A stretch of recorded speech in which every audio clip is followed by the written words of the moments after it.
আজকে আমাদের নিগঞ্চটিতে আসবে সায়নী ঘোষ। ঘটনাটা সকালবেলা আমার বন্ধুরা আমাকে বললো, যখন থেকে শুনেছি আমি তো ভীষণ এক্সাইটেড। আবার তার সাথে নাকি হেলিকপ্টার নিয়ে আসবে, সামনে হেলিকপ্টার দেখবো জীবনে প্রথমবার। সায়নী ঘোষ যখন থেকে মুভি করে আমি তখন থেকে তাকে চিনি। তার একটা ডায়লগ প্রচুর ভাইরাল হয়েছিল, বলো তো কে কে বলতে পারবে কমেন্টে বলো। আজ তো যে করি হোক সায়নী দিদির সাথে হাত মিলাতেই হবে। ঈশানের এলাকায় আসবে, ঈশানের সাথে হাত না মিলিয়ে চলে যাবে, না না, এটা তো মেনে নেওয়া যায় না। আমার বেবিকে গোসল করানোর পর আমিও গোসল করে নিলাম, তারপর ভালো মতো করে ব্রাশ করে নিলাম। হাত মিলানোর সময় যদি মুখ থেকে গন্ধ বের হয় তাহলে দূর থেকেই পালিয়ে যাবে।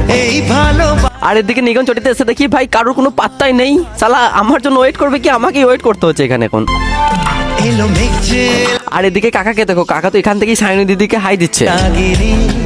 হেলিকপ্টার নামতেই জায়গাটা পুরো ধুলোয় ভর্তি হয়ে যায়। এখানে প্রচুর মানুষ এসেছিল, বাট সত্যি কথা বলতে এখানে বেশিরভাগ মানুষ এসেছিল সায়নী দিদিকে নয়, হেলিকপ্টার দেখতে। তো আমার যেটা ইচ্ছা ছিল সায়নী দিদির সাথে হাত মিলানোর, সেটা ইচ্ছা কমপ্লিট হয়ে গেল।